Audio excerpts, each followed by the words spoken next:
Close your eyes if you wish, and let the soft rhythm of history carry you back through time. Tonight, we're not here to startle or thrill, but to gently wander through the ancient streets of Roman cities' places, the clatter of carts and the distant splash of fountains. These were cities of stone and ambition, built to last forever. Yet many faded into silence during the Middle Ages. Why did these thriving urban centers, from Londinium in the misty north to Trier in the heart of the empire, empty out? Why did their grand forums grow quiet, their aqueducts run dry? As you settle into your bed, let's drift together into the past, exploring the lives of those who walked these streets, the forces that shaped their world, and the slow, quiet decline that left their cities as whispers in the wind. This is boring history for sleep, where the past unfolds like a lullaby, inviting you to relax, to listen, and perhaps to drift off into dreams of ancient days. Imagine yourself standing on the edge of a bustling Roman city in the year 150 AD. The air is warm, thick with the scent of freshly baked bread and the faint tang of olive oil from nearby markets. Around you, the world feels alive, constant, eternal. But as we'll see, even the mightiest cities rest on fragile foundations. Let's begin our journey in the heart of Trier, the Rome of the North, where daily life pulsed with a rhythm both familiar and wondrously strange. Asterisk, a day in Trier. The Rome of the North. Picture yourself waking at dawn in a city nestled along the Moselle River in what is now Western Germany. It's the 2nd century, and Trier is a jewel of the Roman Empire. Its limestone walls stretching for miles, their pale surfaces catching the first light of morning. You rise from a simple woolen mattress in a modest apartment, an insula, its walls painted with soft ochre patterns.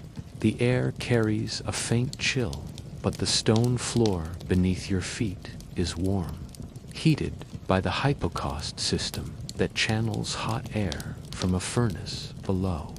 This is no luxury reserved for the elite. Even ordinary citizens like you, perhaps a scribe or a shopkeeper's apprentice, enjoy comforts that will vanish from Europe for centuries after Rome's decline. As you step outside, the city greets you with a gentle hum. The streets are already stirring, though the pace is unhurried. Cobblestones, smoothed by years of footsteps and wagon wheels, glisten faintly with morning dew. You pass a baker's shop, its open counter heavy with round loaves of spelt bread, their crusts golden and crisp. The scent of yeast and wood smoke curls into the air, mingling with the sharper notes of herbs from a nearby stall. A merchant calls out in Latin, his voice soft but clear, offering jars of garum, that pungent fish sauce beloved across the empire. You smile faintly, knowing it's a taste you've never quite acquired. The main street, the Cardo Maximus, stretches before you, perfectly straight and wide enough for 2 carts to pass without brushing wheels. It's a marvel of engineering, its stones fitted so tightly that not even a blade of grass dares to creep through. To your left, a 3-story building looms, its ground floor alive with the rhythmic tap of a cobbler's hammer. Above, families lean from windows, shaking out linens or calling to neighbors in a mix of Latin and local Germanic tongues. The diversity of voices is striking here. A trader from Gaul barters over a bolt of British wool. There, a Syrian artisan offers intricate bronze lamps. Trier is a crossroads of the empire, its people drawn from every corner, their lives woven into the city's fabric. You turn toward the Forum, the heart of Trigger's daily life. The open square is framed by grand buildings, their marble facades softened by time and weather. The Basilica of Constantine, though not yet built in this era, will one day rise here, but for now, a smaller basilica serves as the city's administrative hub. Inside, scribes like you might spend hours copying tax records or legal contracts. The scratch of reed pens a constant undertone to murmured conversations. Outside, the Forum buzzes with activity, but it's a controlled chaos, soothing in its predictability. Merchants arrange their wares: pottery from Gaul, amber beads from the Baltic, even rare pepper from distant India. A fountain burbles nearby, its water sparkling as it catches the sunlight, fed by an aqueduct that snakes through the hills miles away. As midday approaches, you feel the warmth of the sun on your shoulders and decide to visit the imperial baths. The complex sprawls across acres, its arches and domes, a testament to Roman ambition. You pass through the entrance, the air growing humid and fragrant with olive oil and lavender. The baths are more than a place to wash. They're a ritual, a pause in the rhythm of daily life. You linger in the tepidarium, the warm room where the stone benches are smooth against your skin. Around you, citizens gossip about trade deals or the latest chariot races, their voices low and unhurried. The heat seeps into your bones, loosening the tension of the morning's work. For a moment, you close your eyes, lulled by the distant drip of water and the soft shuffle of sandals. But life in Trier, for all its comforts, is not without struggle. As you leave the baths, you pass a group of laborers hauling limestone blocks for a new temple. Their faces are lined with sweat, their tunics patched and worn. These men, some freeborn, some enslaved, bear the weight of the city's grandeur on their shoulders. The empire's wealth rests on their toil, and though Trier's streets gleam, they are paved with the constant effort of those who will never own a villa or dine on imported delicacies. You notice a cart driver, his vehicle laden with amphorae of wine, cursing softly as a wheel catches on a stone. The rhythm of their lives is one of endurance, a quiet counterpoint to the city's splendor. As evening falls, the city takes on a new character. Oil lamps flicker to life along the streets, their soft glow casting long shadows. You pause at a small tavern, its wooden tables crowded with workers and traders. The air is thick with the scent of roasted barley and stewed lentils.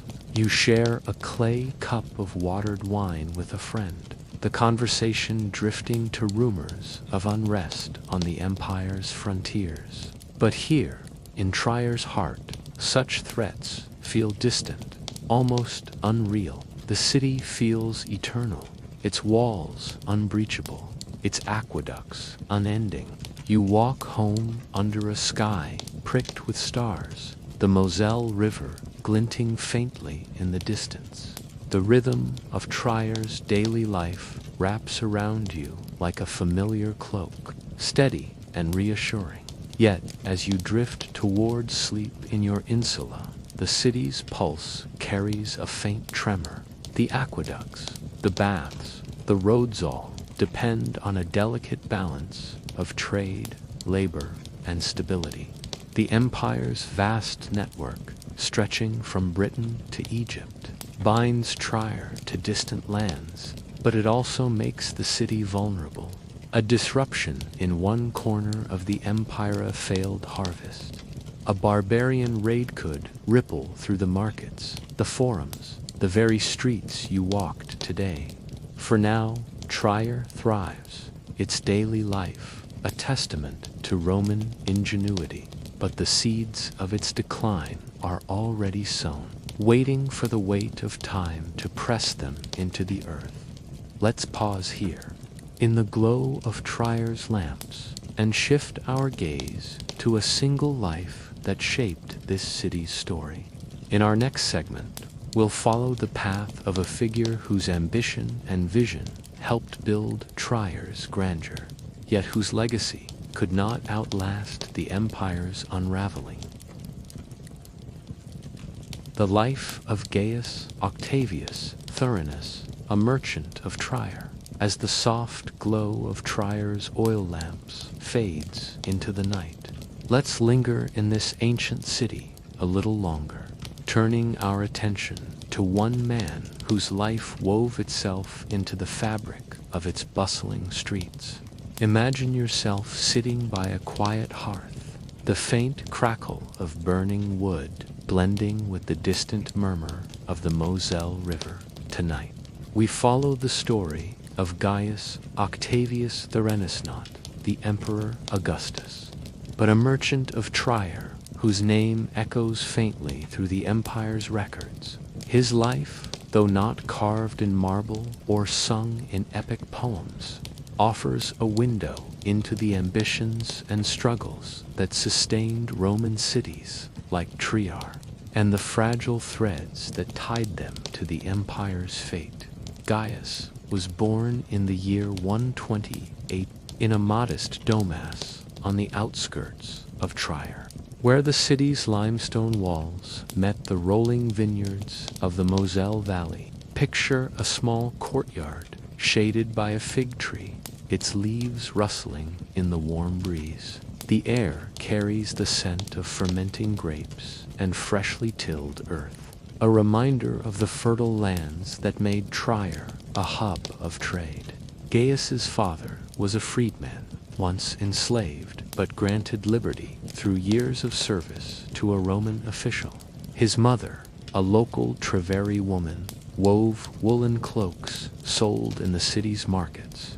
Their home, though simple, hummed with the rhythm of their lives, looms clacking softly, clay pots simmering with barley stew, and the low voices of neighbors bartering over fence lines. From a young age, Gaius showed a sharp mind for numbers and a quiet determination.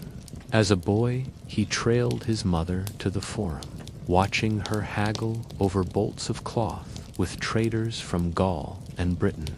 The market was a kaleidoscope of sounds and smells, clinking coins, the sharp tang of olive oil, the chatter of Latin laced with Germanic and Celtic accents. Gaius learned early that Trier's wealth flowed not just from its vineyards, but from its place in the empire's vast network. By the time he was 15, he was apprenticed to a merchant dealing in amber from the Baltic, a trade that carried him far beyond Trier's walls. Imagine Gaius, at 20, standing at the Porta Nigra Trier's grand northern gate, its black stone towers looming like silent sentinels. He's preparing for his first journey to Colonia Agrippina, modern-day Cologne. Some 80 miles down the Rhine, his tunic is plain but well-made, his leather satchel heavy with wax tablets, inscribed with trade agreements. The road ahead is a marvel of Roman engineering, its gravel surface packed tight, flanked by drainage ditches to keep it passable even in rain. As he travels, the steady clop of his mule's hooves blends with the creak of carts and the distant call of a legionary horn. The journey takes days, but Gaius is undaunted. He knows the empire's roads are safe, patrolled by soldiers and dotted with Mancinese rest stops offering warm meals and straw pallets for weary travelers.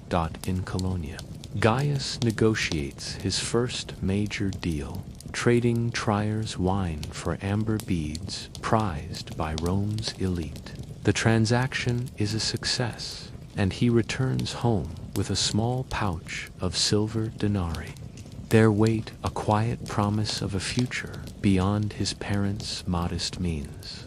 Over the years, Gaius builds his trade, his roots stretching from Britannia's wool markets to the pottery kilns of Gaul.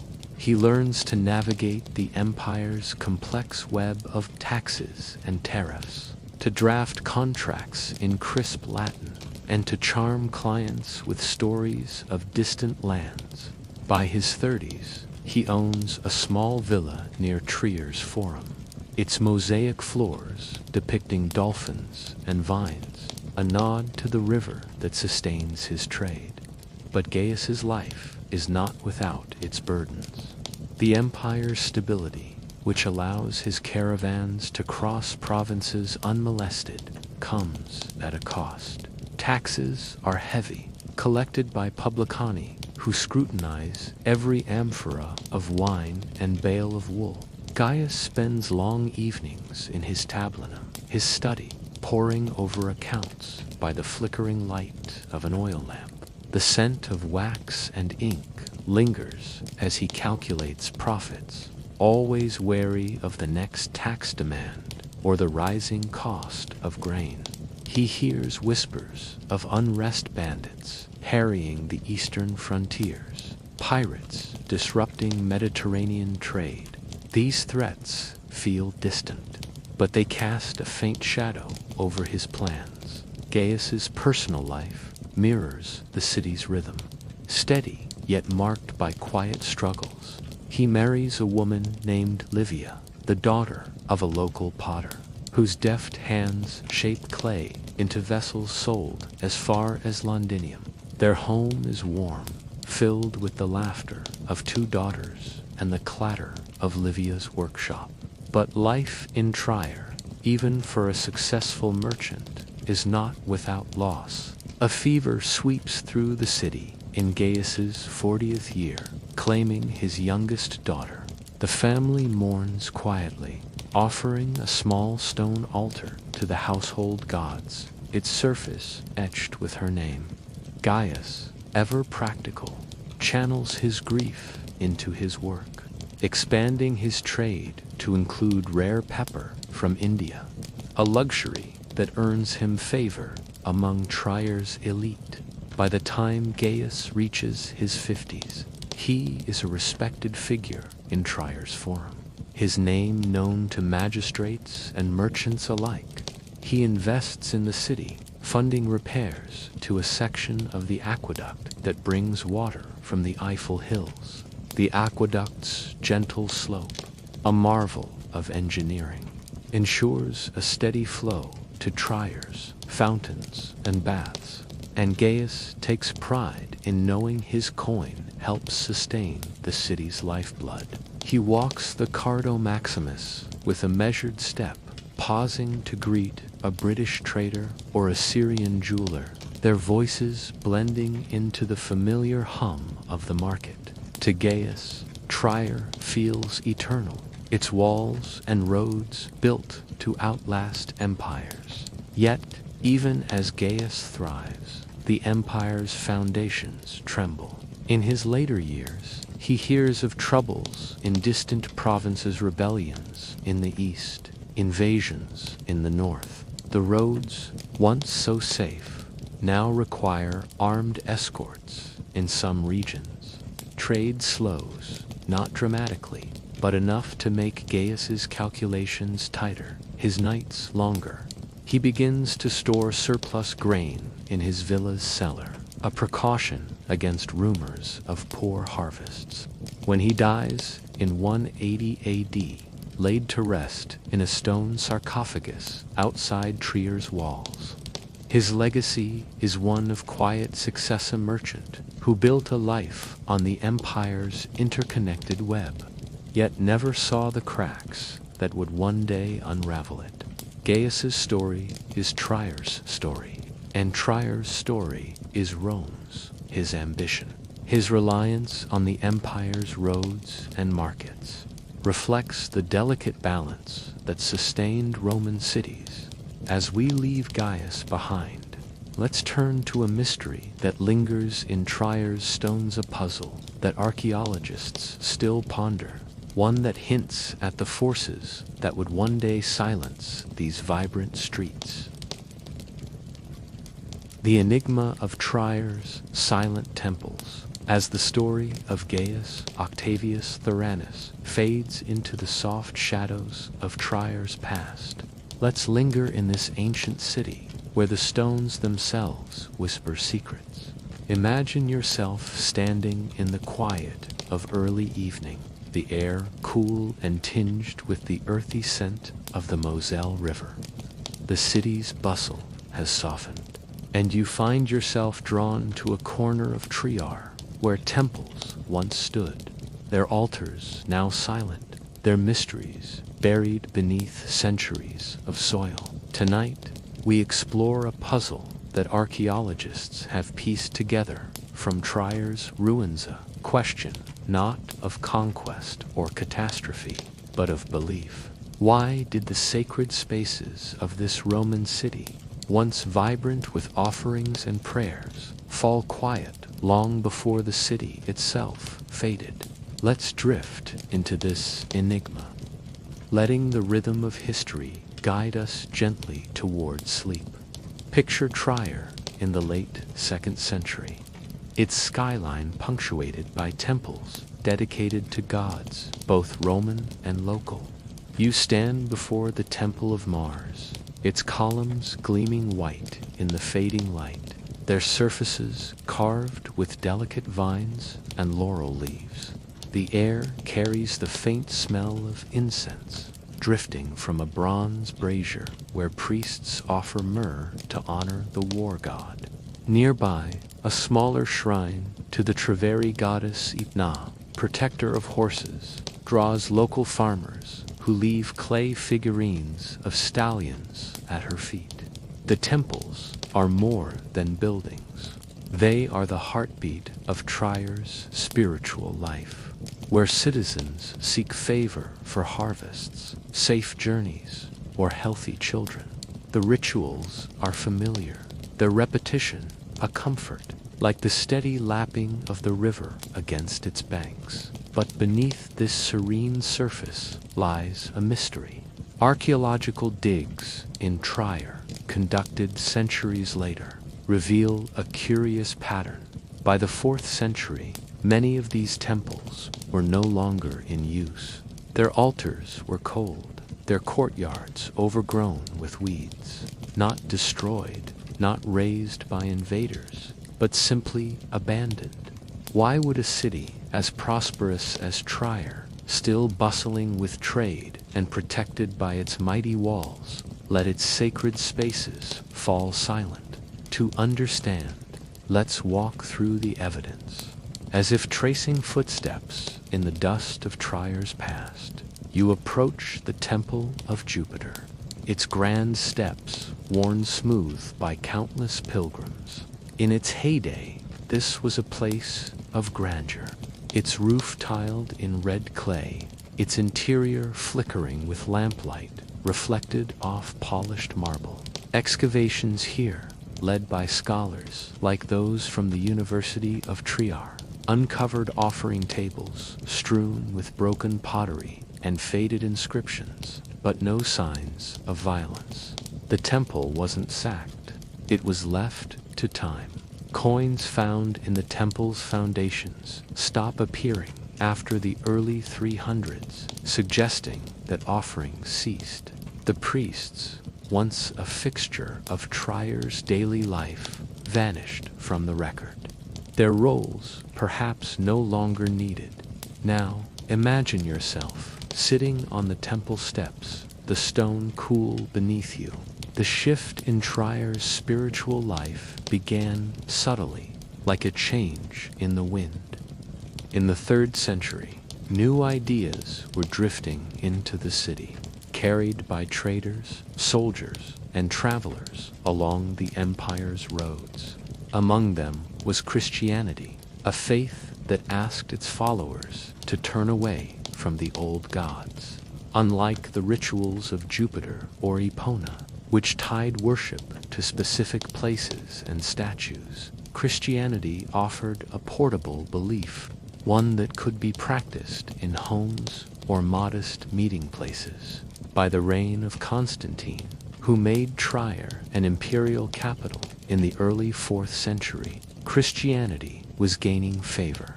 The emperor himself, it said, worshipped in a simple hall, not a marble temple, his prayers directed to a single God.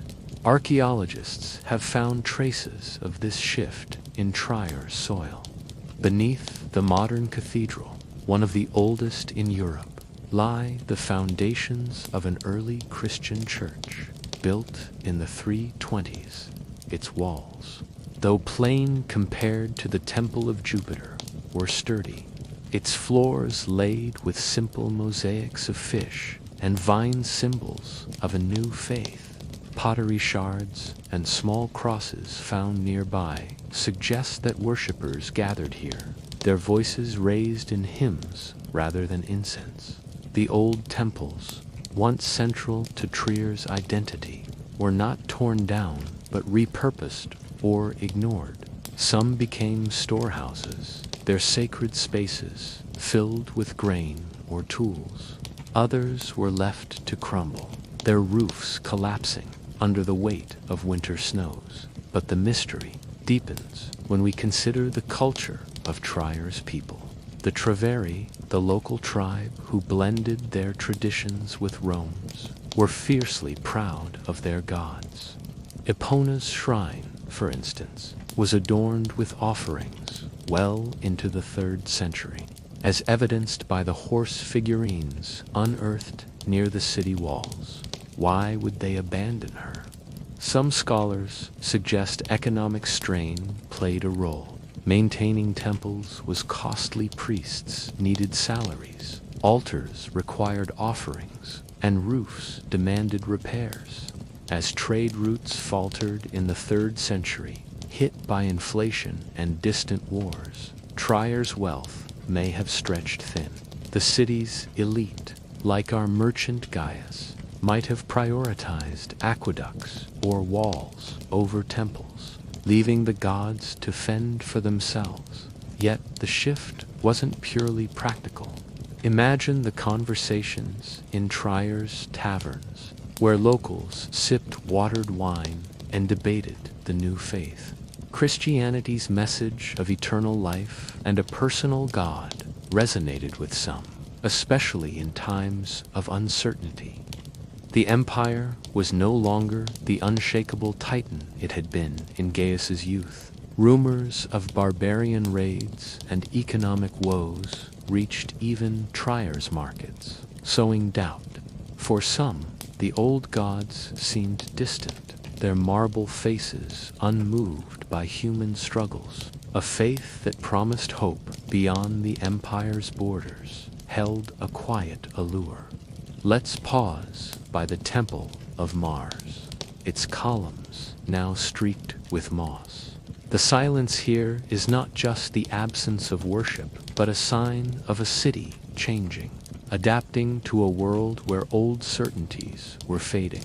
The temple's abandonment was not a sudden act, but a slow drift, like leaves falling from a tree over seasons. Trier's people still walked its streets, still traded in its markets, but their beliefs were shifting, pulling them away from the sacred spaces that had once defined their city.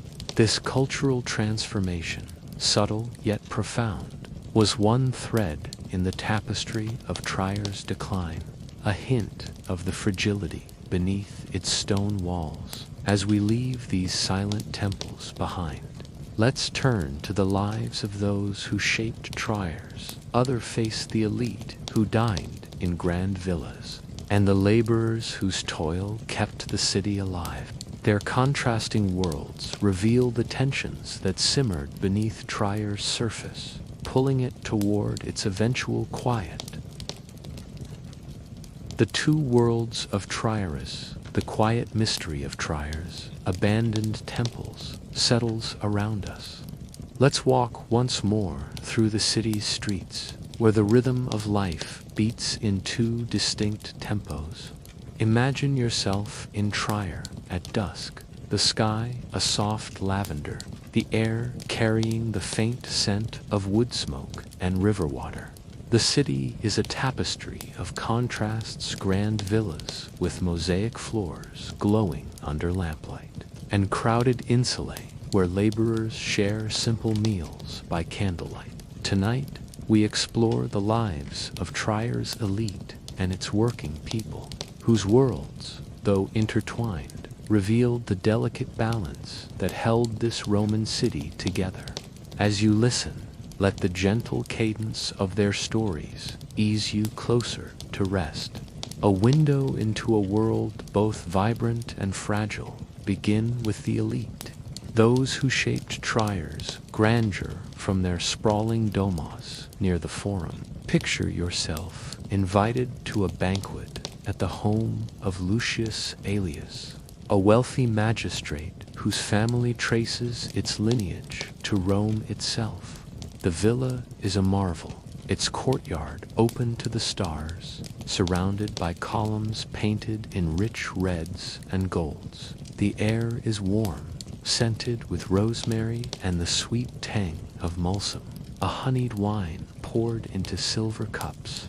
You recline on a cushioned couch, the fabric soft against your skin, as slaves move silently, bearing trays of roasted dormice, figs, and oysters shipped from the coast of Gaul. The dining room's floor shimmers with mosaics depicting Neptune's waves, each tile a testament to the wealth that flows through Trier's markets.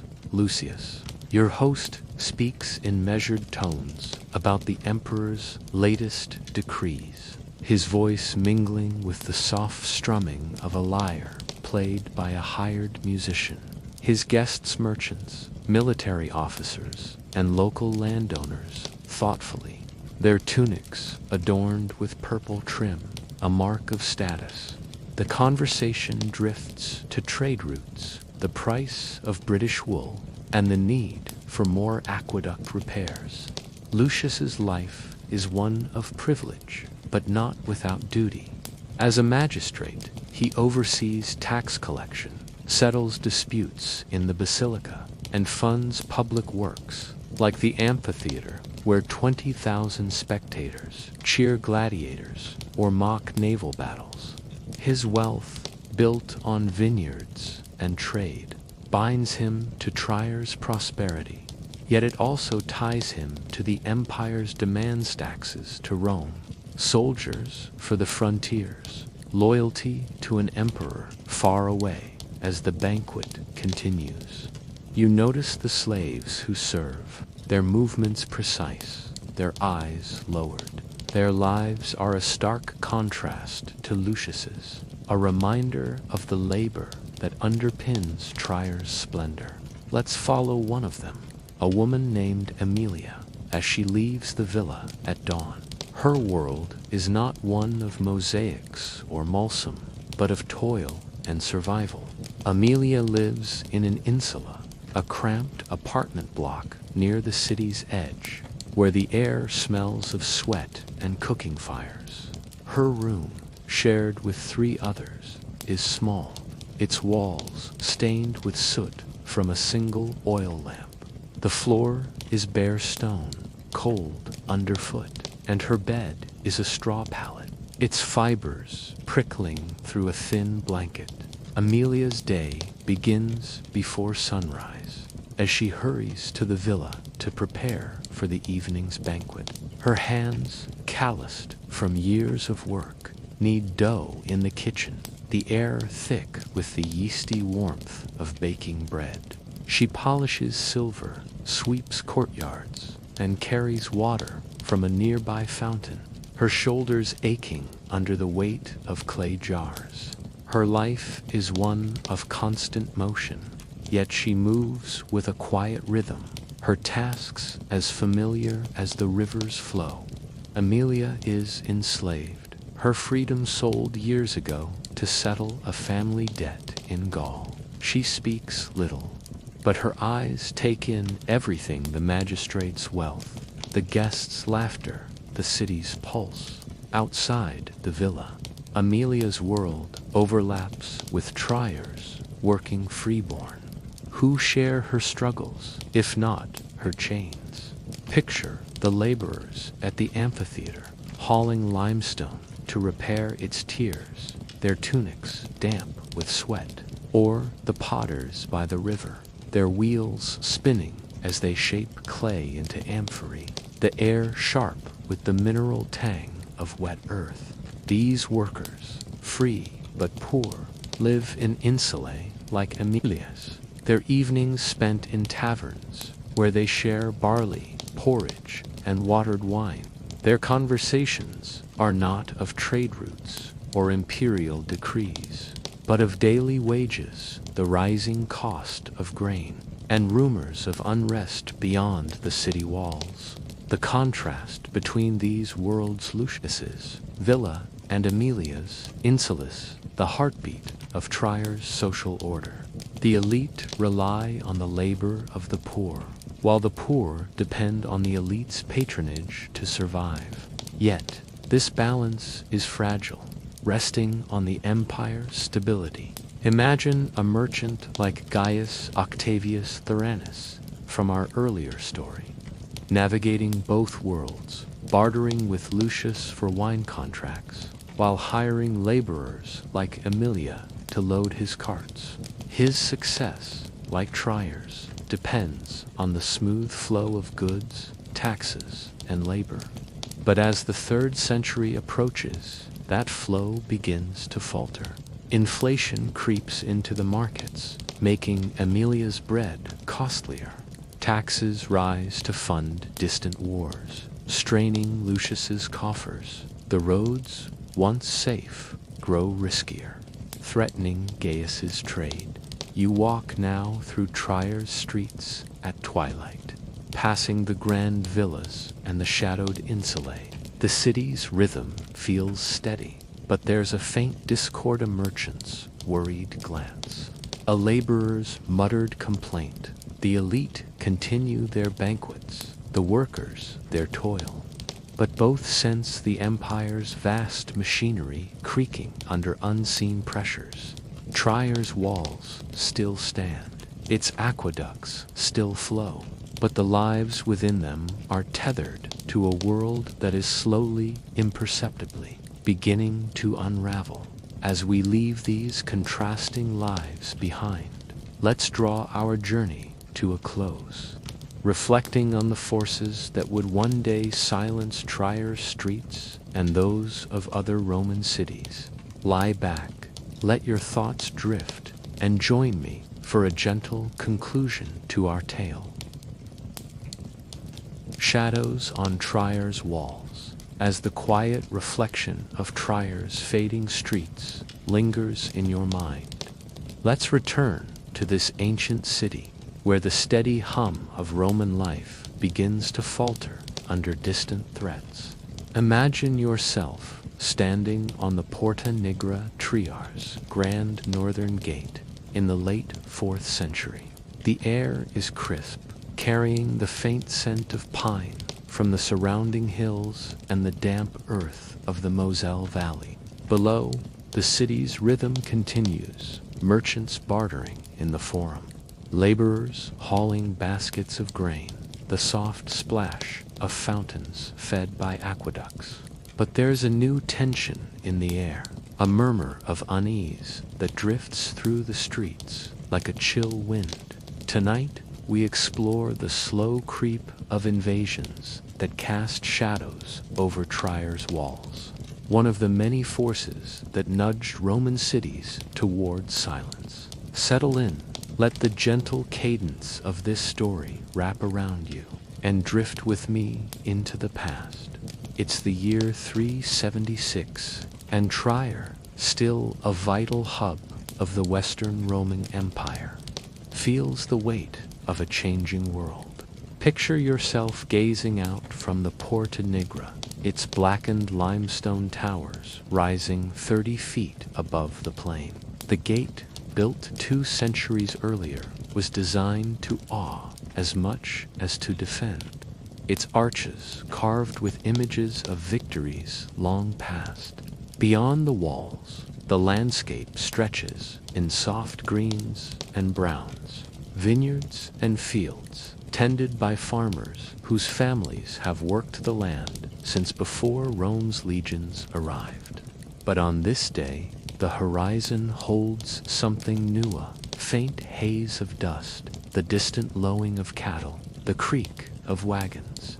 It's not an army, not yet, but a tide of people, the Visigoths, seeking refuge from a terror they cannot outrun.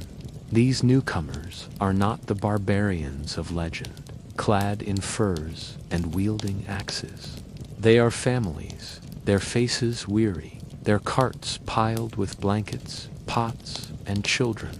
The Visigoths, a Germanic people, have lived near the empire's borders for generations, trading wool and amber in Trier's markets, some even serving in Rome's legions. Their leader, Fritigorn, speaks Latin fluently, his manners polished from years at the imperial court. They come not to conquer, but to beg sanctuary, driven from their lands by the Huns, a nomadic force from the eastern steppes, whose swift horses and relentless advance have shattered tribes across Europe. Imagine the murmurs among Trier's citizens as they watch this procession, curiosity, fear, and pity mingling in their whispers. The Visigoths' arrival is not an invasion in the way we might imagine, with fire and steel. Instead, it's a slow pressure, like a river swelling against its banks. Trier's magistrates, housed in villas like Lucius Aelus's, debate their fate in the basilica, their voices echoing off marble walls. Some argue for compassion, offering land in exchange for military service. Others see danger, fearing the strain on the city's grain stores. The empire, stretched thin by wars in the east and rebellions in Gaul, cannot easily absorb thousands of refugees. You stand in the forum, the air thick with the scent of spilled wine and fresh bread, overhearing traders grumble about rising prices. The influx of newcomers means more mouths to feed, more competition for work, and fewer coins to go around. As years pass, the pressures mount. By the early 5th century, Trier faces true invasions, small bands of Franks and Alemanni, Germanic tribes, probing the empire's weakened frontiers. Picture a winter morning, the sky heavy with clouds, as a watchman on the Porta Nigra spots movement in the distance. It's not a vast army, but a raiding party, their cloaks blending with the frost-covered hills. These raids are not battles of legend, but quick, targeted strikes, villages burned, granaries emptied, travelers ambushed on the roads. The empire's legions, once a constant presence, are fewer now, called away to defend Italy or the Danube. Trier's walls hold firm, but the countryside suffers, its farms and vineyards left vulnerable. You walk the Cardo Maximus, noticing fewer carts, their wheels no longer rattling with the confidence of Gaius's era. The rhythm of trade slows, the markets hum softer, as fear keeps merchants closer to home. The impact of these invasions is not destruction, but disruption. Trier's aqueducts still flow, its baths still steam, but the city's lifeblood, its connection to the empire's vast network, begins to falter. Imagine a laborer like Emilia, her hands rough from scrubbing villa floors, hearing tales of raided farms. Her daily bread, already costly, grows scarcer as grain shipments from Egypt dwindle, delayed by pirate attacks or distant wars. In the villas, the elite like Lucius tighten their purses, investing less in banquets and more in private guards. The empire's roads, once Tryer's lifeline, become paths of uncertainty, where a merchant's caravan might return, empty-handed or not at all. Archaeological evidence paints this slow decline in subtle strokes. Excavations around Tryer's walls, conducted by scholars like those at the Rheinisches Landesmut, reveal layers of ash from small fires, not catastrophic sieges, but signs of skirmishes that chipped away at the city's edges. Pottery shards grow simpler, fewer imports from distant provinces, as local kilns replace the one's global trade. Coins, once abundant, appear less frequently in the strata of the 5th century, suggesting a shrinking economy. The Porta Nigra itself, though never breached, shows signs of hasty repairs, its stones patched with whatever was at hand. These are not the marks of a city razed, but of one struggling to hold its shape against a rising tide. Yet Trier endures, its people adapting to the new rhythm. Imagine a family in an insula, their small room lit by a single lamp, its flame flickering as they share a meal of barley and lentils.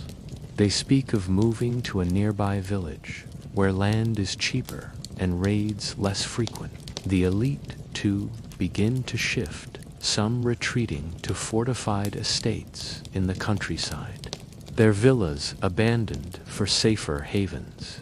The city's population thins, not in a single exodus, but in a gradual drift, like leaves carried downstream. The forums grow quieter, the baths less crowded, the temples already silent, now home to moss and sparrows. The invasions, then, were not the sole cause of Tryer's decline, but a weight that tipped an already fragile balance. The empire's strength had rested on its ability to protect, to connect, to sustain. As that strength waned, so did the confidence that had built cities like Trier, the Visigoths, the Franks, the Alemanni. They were not destroyers, but harbingers of a world where urban life could no longer thrive as it once had. Picture Trier's streets now, the cobblestones still firm but dusted with earth, the aqueducts still standing but leaking from untended cracks. The city's heartbeat slows, its rhythm fading, yet its stones hold fast, waiting for a new age to claim them as we leave the shadowed walls of Trier behind. Let's turn to another force that shaped the fate of Roman cities. Force not of steel or fire, but of coins and markets, whose quiet collapse echoed through the empire's heart. The unraveling of Trier's markets, as the shadows of invasions settle over Trier's sturdy walls. Imagine yourself in Trier's forum at midday, the air warm with the scent of fresh bread and the faint tang of olive oil from clay amphorae stacked nearby.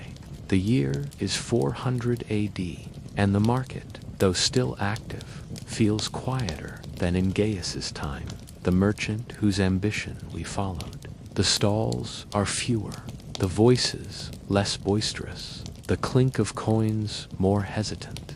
Tonight, we explore the slow unraveling of Trier's economic life, a tide of change that drained the vitality from Roman cities like this one. Lie back, let the gentle rhythm of this story wrap around you, and drift with me into the past, where the pulse of trade begins to falter. Picture yourself walking the Cardo Maximus, Trier's main thoroughfare, its cobblestones polished by centuries of footsteps. In its prime, this street was a river of goods: British wool, Spanish olive oil, Egyptian grain, even pepper from distant India.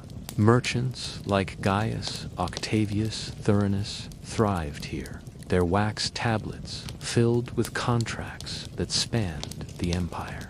The Forum was the heart of this prosperity, a place where silver denarii changed hands, where bankers offered loans, and where traders from Gaul and Syria haggled over prices in a shared Latin tongue. The air was alive with the clatter of carts, the shouts of vendors, and the splash of fountains fed by aqueducts, all sustained by the empire's vast network of roads and ports. But now, as you stand in the Forum, you notice a change. The stalls, once brimming with exotic goods, hold simpler wares, local pottery, coarse wool, vegetables from nearby farms. The scent of spices is fainter, replaced by the earthier smell of barley and lentils. Fewer ships arrive at the Moselle's docks, their hulls no longer heavy with grain from Egypt. The empire's economic engine, which powered cities like Trier, is stuttering, its intricate web of trade fraying at the edges. To understand why, let's trace the threads of this decline, as if following a merchant's ledger through the dust of time. In the 3rd century, the empire faced a crisis that shook its foundations. Imagine a trader in Trier's market, his brow furrowed as he examines a denarius, its silver content reduced by imperial mints desperate to fund wars.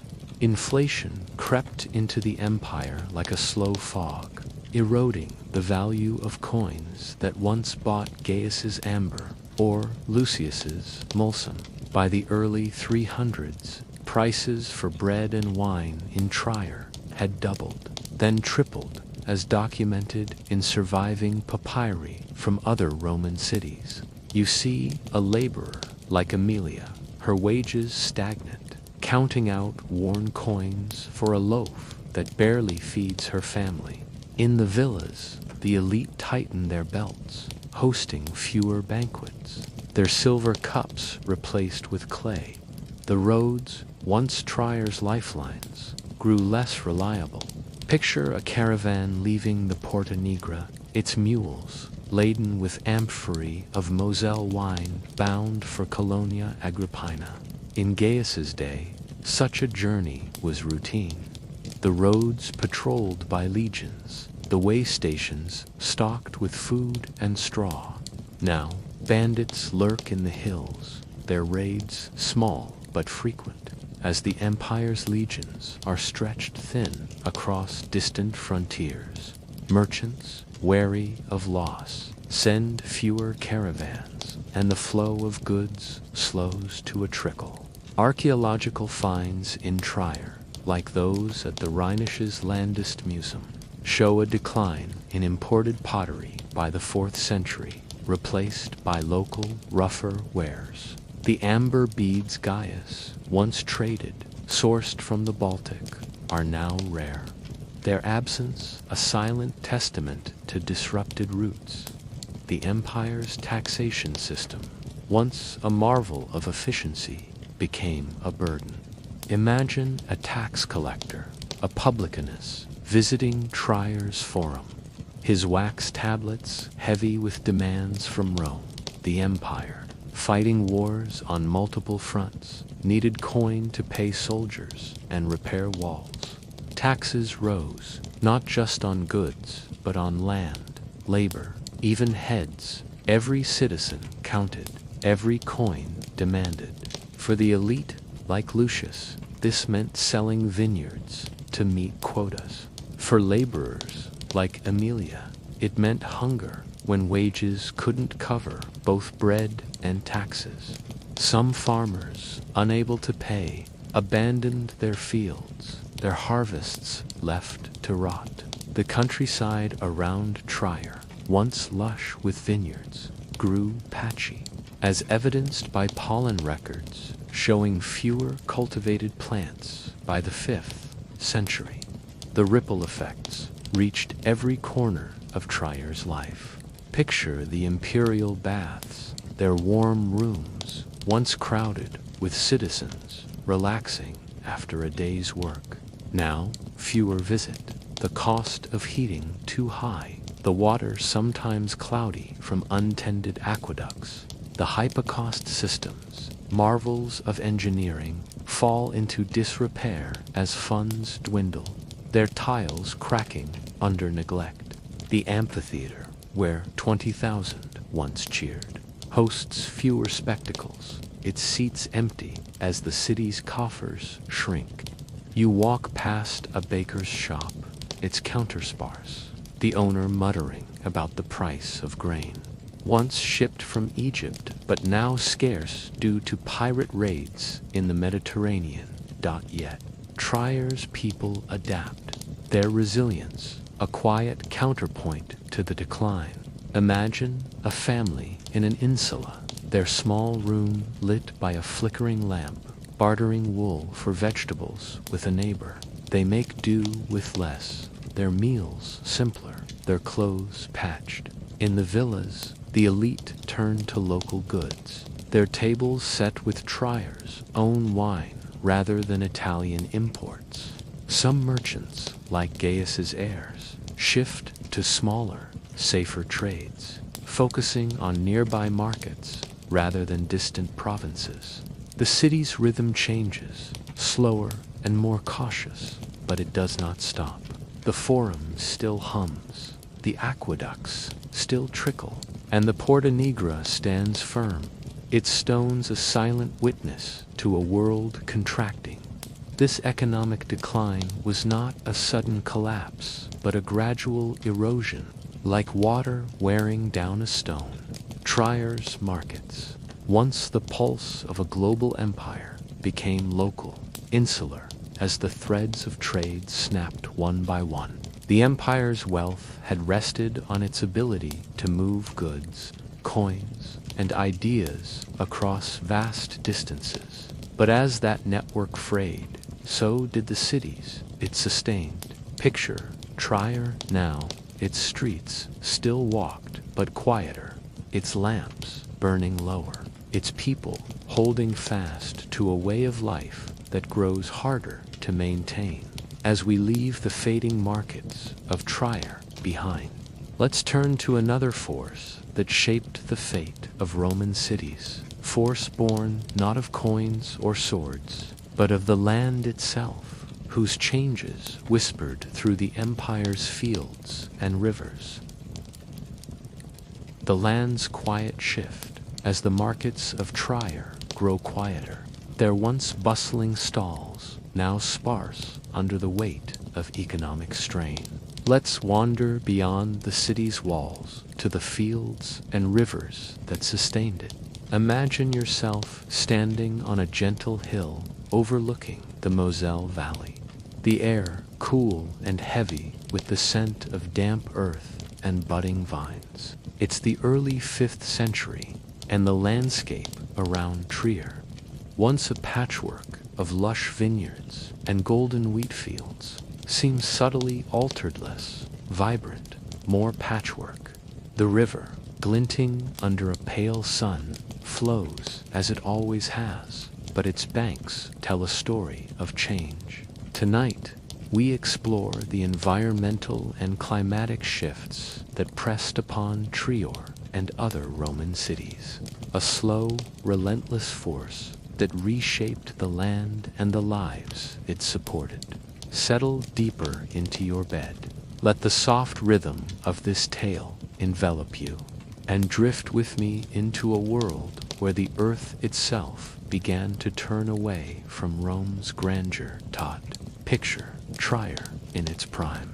A century earlier, when the Moselle Valley was a breadbasket of the empire's northern provinces, you walk through fields just outside the city, the soil rich and dark, yielding grapes that made Trier's wine famous as far as Rome.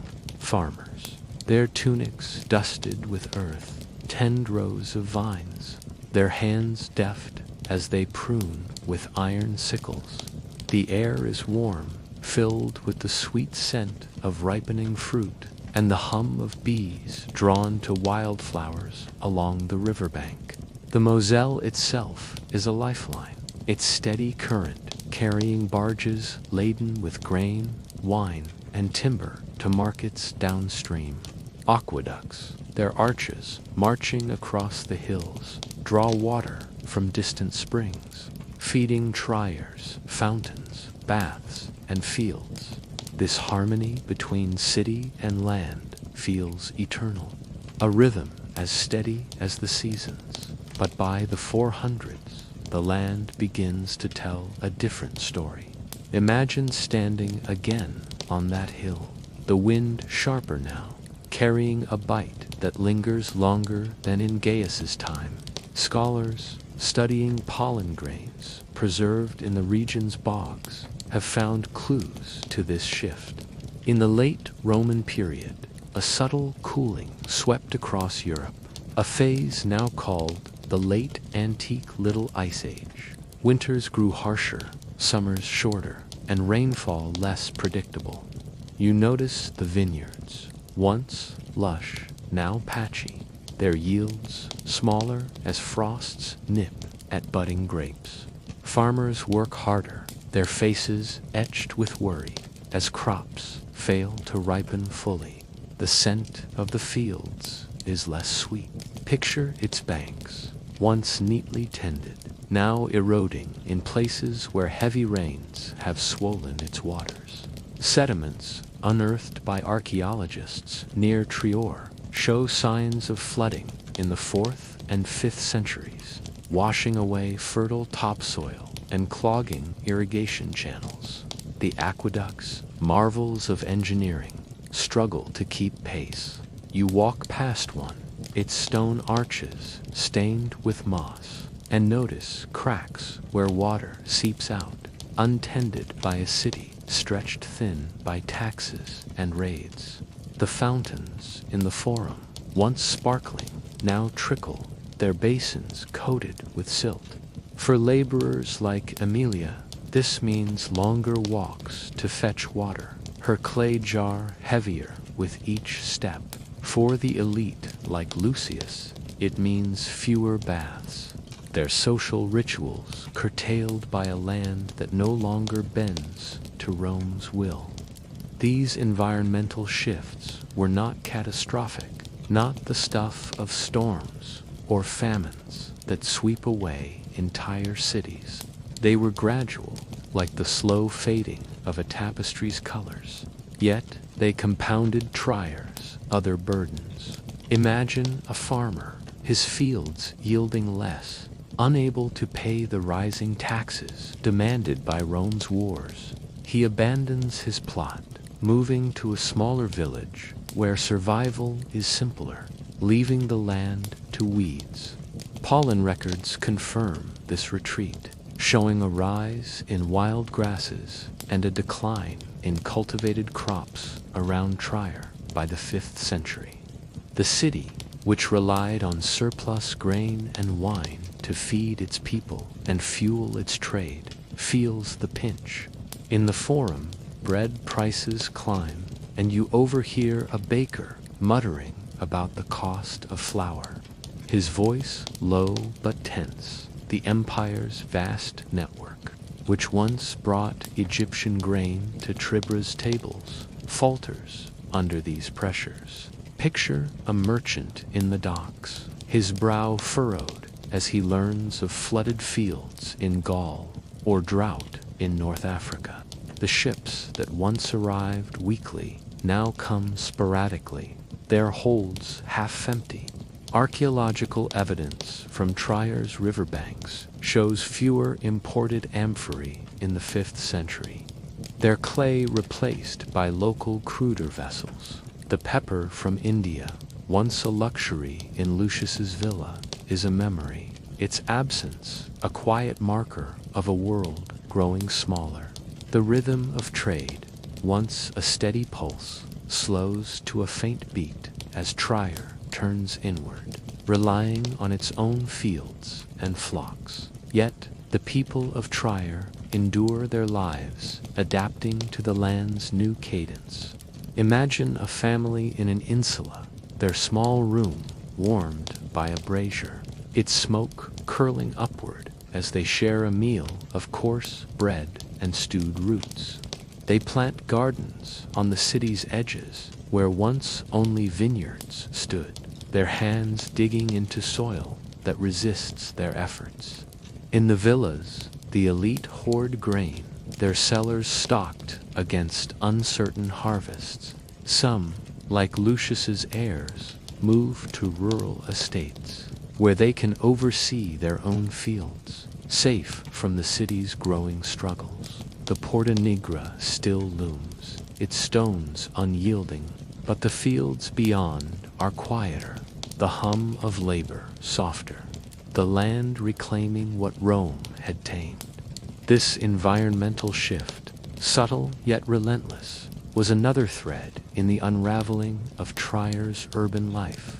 The city's grandeur, its baths, its markets, its aqueducts had been built on the assumption of a generous land and a stable climate. As those foundations wavered, so did the confidence that had sustained Trier's people. The cooling winters, the erratic rains, the eroding riverbanks, they were not the sole cause of the city's decline, but they pressed upon its wounds, widening the cracks opened by invasions and economic strife. Picture Trier now, its streets still walked but less crowded, its fields still tilled but less fruitful, its rhythm slowing as the land whispers a new tune.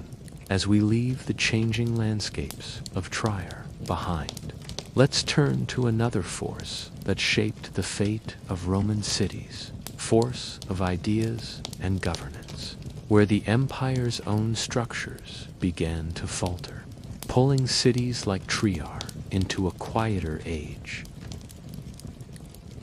The fading order of Trier. As the landscapes around Trier shift under the weight of changing climates, let's return to the city's heart, where the steady rhythm of Roman governance begins to falter. Imagine yourself in Trier's basilica, its high ceilings echoing with the soft murmur of scribes and magistrates. It's the early 5th century, and the air carries the faint scent of ink and wax, mingling with the cool stone of the walls. Outside, the Cardo Maximus hums with a quieter cadence, its cobblestones less crowded than in centuries past. Tonight, we explore the political instability and administrative decline that loosened the bonds holding Trier and other Roman cities together, a slow unraveling of the order that once seemed eternal. Lie back, let the gentle flow of this story wrap around you, and drift with me into a world where the empire's foundations begin to tremble. Picture Trier in the late 4th century, still an imperial capital, its streets alive with the comings and goings of officials clad in fine woolen cloaks. The basilica, a grand hall near the forum, is the nerve center of the city's administration. Here, magistrates like Lucius Aelius once oversaw tax collection, settled disputes, and enforced imperial decrees, their voices calm but authoritative. Scribes, their reed pens scratching on parchment, recorded every transaction, their work ensuring the empire's machinery ran smoothly. The air is thick with the scent of burning oil lamps, their soft glow illuminating wax tablets and scrolls. Trier's role as a seat of imperial power, briefly home to emperors like Constantine, gave it prestige, its decisions rippling across the northern provinces. The rhythm of governance was steady, a heartbeat that sustained the city's baths, roads, and markets. But now, as you stand in the basilica, you sense a change. The magistrates' voices are hushed, their discussions tinged with worry. The empire, once a monolithic force, is fracturing under the weight of internal strife. Imagine a courier arriving, his tunic dusty from the road, bearing news of a new emperor in Rome, or perhaps two, each claiming the throne. In the late 4th and early 5th centuries, the Western Roman Empire saw a rapid turnover of rulers, some reigning mere months before being deposed or slain in distant battles. These struggles, far from Tryer's walls, cast long shadows. You overhear a scribe muttering about delayed orders from Rome, his tablet blank for want of clear direction. The empire's unity, which once bound Trier to distant provinces, is fraying like a rope worn thin by constant strain. This political instability ripples through Trier's administration. Picture a tax collector, a publicanus, standing in the forum, his ledger heavy with uncollected debts. The empire's endless wars against Goths, Vandals, and usurpers demand ever higher taxes. But the city's coffers are strained. Merchants like Gaius's heirs, their trade already weakened by bandits and inflation, balk at new levies, their coin purses lighter than before. Laborers like Aemilia, scraping by on meager wages, face head taxes that leave them hungry. Some citizens, unable to pay, slip away to rural villages where imperial reach is weaker. Archaeological records from Trier show a decline in civic inscriptions after 400 AD, suggesting fewer public works, fewer repaired aqueducts, fewer new statues in the forums. Funds dwindle under mismanagement. The empire's administrative machinery, once a marvel of efficiency, begins to seize. Imagine a magistrate in the basilica, his desk cluttered with unanswered petitions. In earlier centuries, Trier's officials could rely on a steady flow of imperial support soldiers to guard roads, engineers to maintain aqueducts, couriers to carry decrees. Now, with Rome distracted by civil wars and invasions, those resources falter. The cursus publicus, the imperial postal system that once sped messages across the empire, grows erratic, its horses and riders diverted to military needs. You walk past a way station outside Trier, its stables half empty, the scent of straw and horse sweat fainter than before. Letters from Rome arrive late or not at all, leaving Trier's leaders to make decisions in the dark. This administrative decline touches every corner of Trier's life. Picture the imperial baths, their warm rooms once bustling with citizens. Now their fires burn lower, the hypocaust systems untended as skilled engineers are called away or unpaid. The air, once fragrant with olive oil and lavender, grows stale, the tiles chipped and unpolished. In the forum, the fountains, fed by aqueducts, sputter as maintenance lags, their basins filling with leaves. You pass a laborer like Aemilia, her jar heavy with water from a distant well.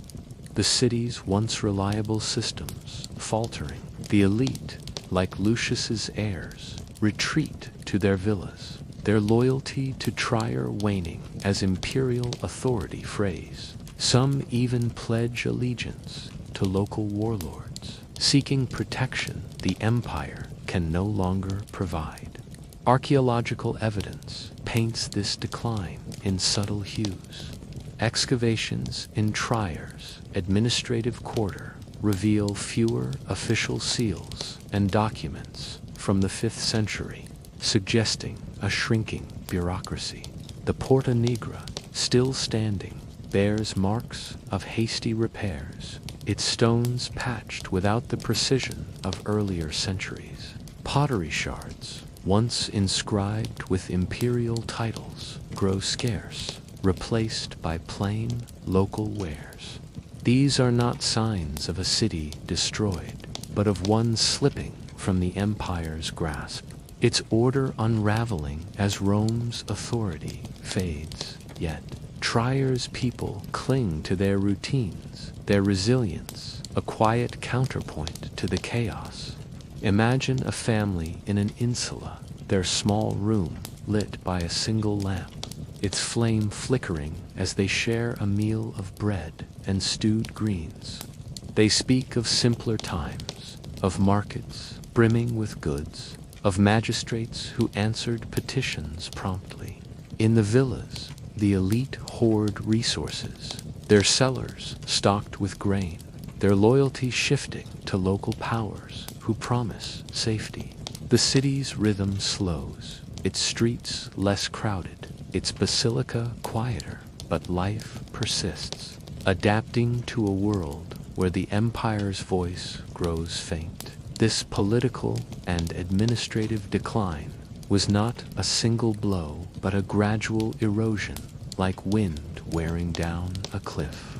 Tryer's grandeur had rested on the empire's ability to govern, to coordinate, to command. As that ability faltered, so did the confidence that sustained the city's urban life.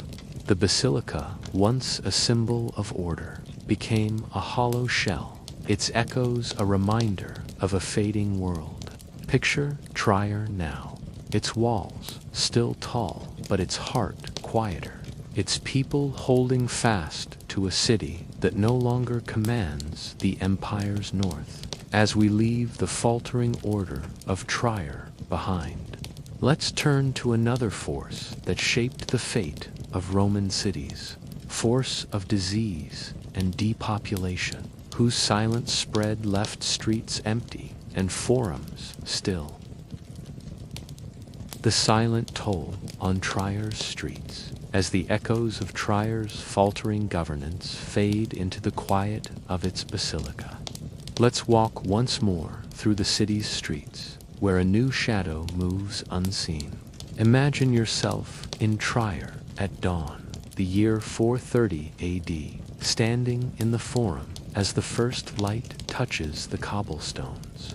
The air is cool, carrying the faint scent of damp straw and the distant murmur of the Moselle River. The market is stirring, but its rhythm is subdued. Fewer stalls line the square. Fewer voices call out wares. A stillness hangs over the city, not of destruction, but of absence. Tonight, we explore the silent toll of disease and depopulation, forces that drained the life from Trier and other Roman cities, leaving their streets quieter and their homes emptier. Settle deeper into your bed. Let the gentle cadence of this story envelop you, and drift with me into a world where unseen threats reshaped the urban heart. A century earlier, when its insulae and villas teemed with life, you walk through a crowded street, the air alive with the chatter of merchants, the laughter of children, and the clatter of carts. The city's population, once numbering tens of thousands, filled its baths, forums, and amphitheaters, their voices a constant hum that echoed off stone walls. The scent of baking bread mingled with the tang of garum from market stalls, and the splash of fountains marked the rhythm of daily life. Trier's density was its strength, a hub where people from across the Gauls, Syrians, Britons lived and worked, their lives woven into the city's fabric.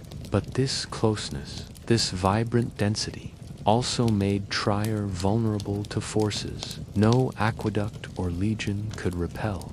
In the late 4th and early 5th centuries, disease began to stalk the empire's cities. Imagine a laborer like Aemilia, her hands rough from scrubbing villa floors, pausing in an insular courtyard to draw water from a shared well.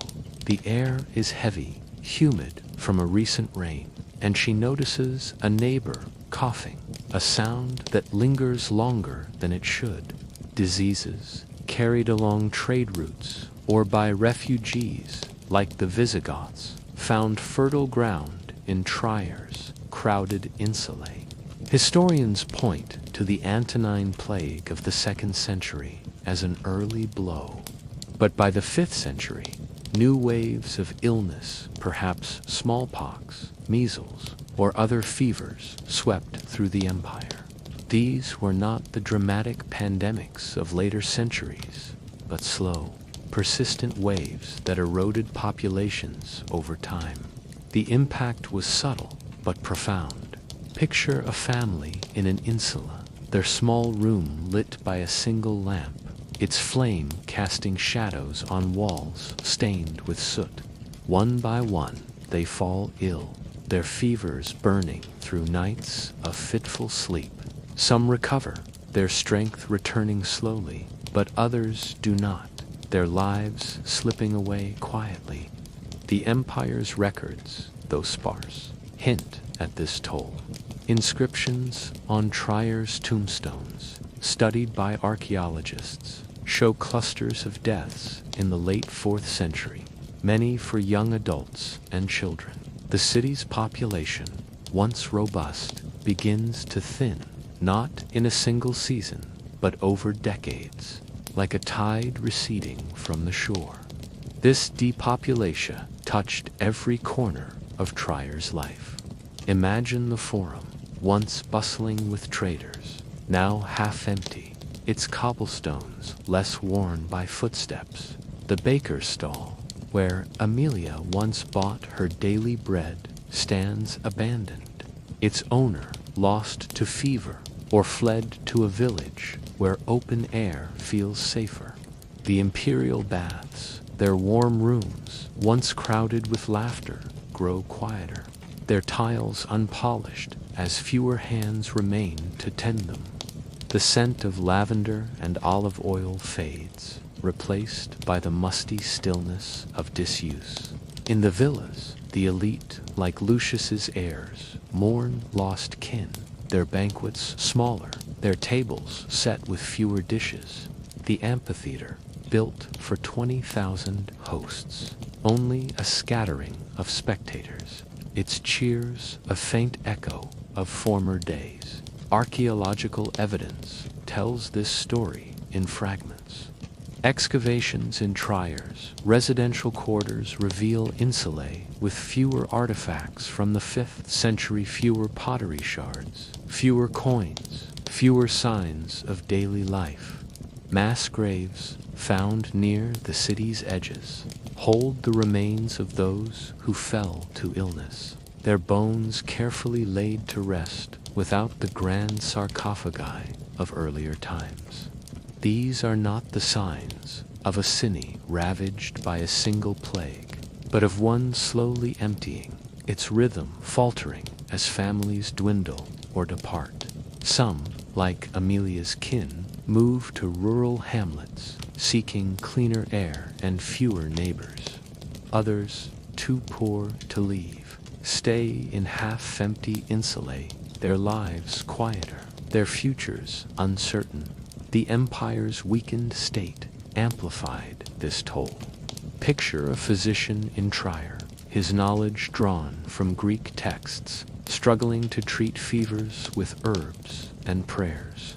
The empire's medical system, once supported by imperial funds, falters as taxes are diverted to wars or lost to corruption.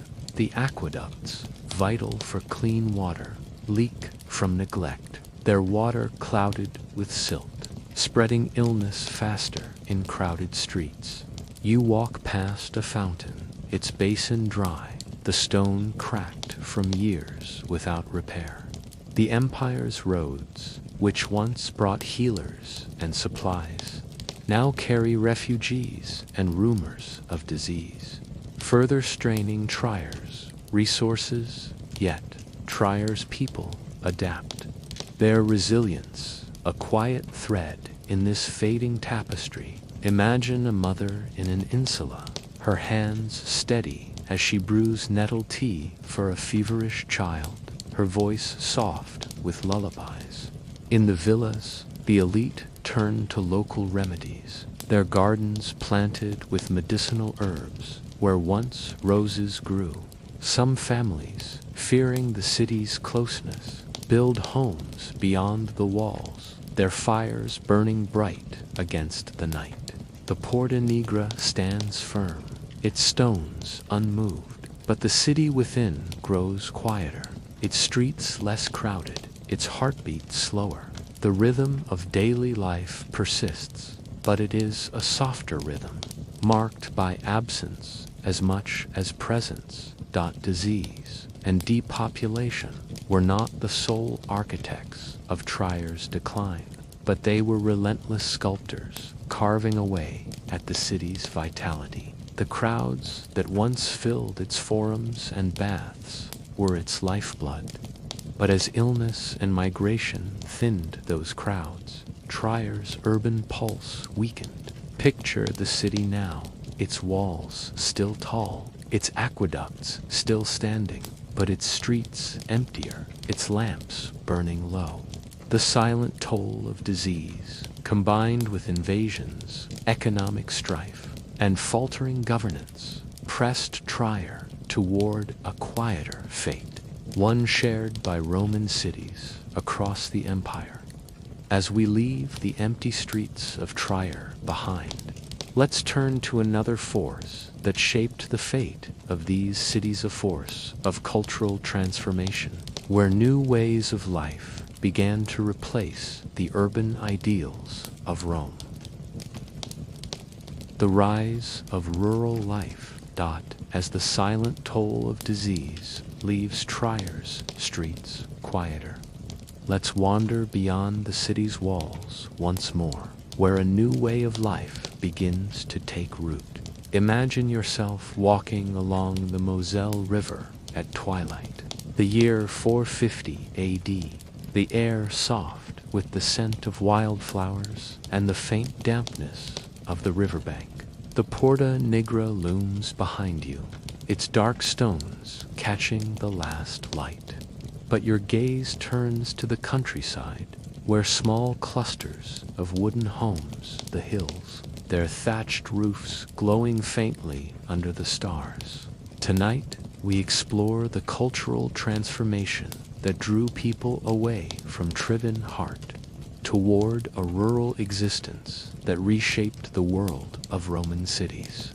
Lie back, let the gentle rhythm of this story cradle you, and drift with me into a time when the ideals of Rome gave way to a simpler, quieter way of life. Picture Trier in its heyday a century earlier, when its urban life was the pinnacle of Roman ambition. You stand in the Forum, surrounded by the hum of merchants, the clink of coins, and the splash of fountains. The city was a stage for grand spectacles, chariot races in the circus, debates in the basilica, banquets in villas adorned with mosaics. To be Roman was to embrace the city, its baths, its markets, its shared spaces where people from across the empire mingled. The air was thick with the scents of olive oil, incense, and fresh bread. The rhythm of urban life, a constant, reassuring pulse. But now, as you walk the Cardo Maximus, the crowds are thinner, the stalls fewer, and the urban ideal that defined Trier begins to fade, replaced by a growing pull toward the countryside. This transformation was not sudden, but a slow shift, like the turning of seasons. Imagine a family in an insula, their small room cramped and smoky, the air heavy with the coughs of neighbors. The city, once a place of opportunity, now feels confining, its markets expensive, its streets shadowed by rumors of raids and illness. Beyond Trier's walls, the countryside offers open air, cheaper land, and a life less tethered to the empire's faltering systems. You see them pack their belongings: a clay pot, a woolen blanket, a few iron tools, Stand move to a village where fields stretch wide and taxes are harder to enforce. Archaeological evidence from the Moselle Valley shows an increase in rural settlements by the 5th century. Small hamlets of timber and thatch, their hearths burning where vineyards once stood. The elite, too, felt this pull. Picture a villa owner, an heir of Lucius Aelius, standing in his courtyard, its mosaics faded from neglect. The empire's instabilities, civil wars, invasions, and economic woes makes Trier's grandeur feel precarious.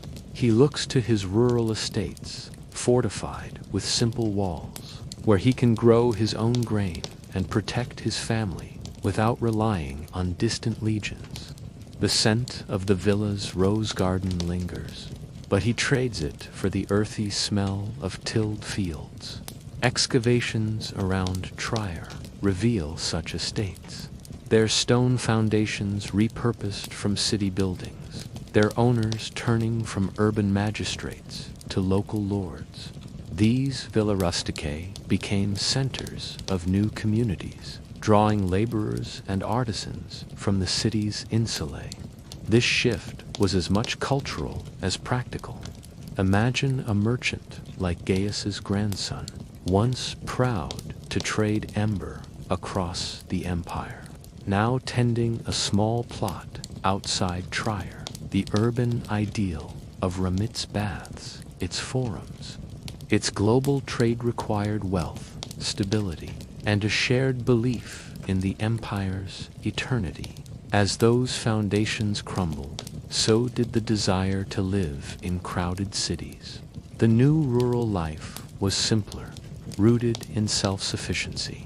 You walk through a village, its wooden homes clustered around a stream, the air filled with the scent of baking barley and the bleat of goats.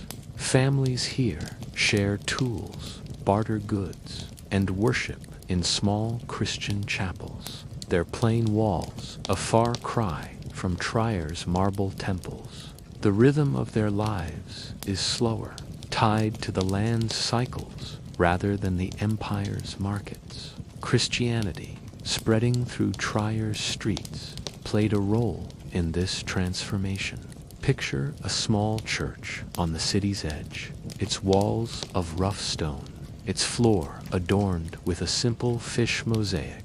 Here, villagers gather, their prayers rising in the cool evening air, free from the incense-heavy rituals of Jupiter's temple.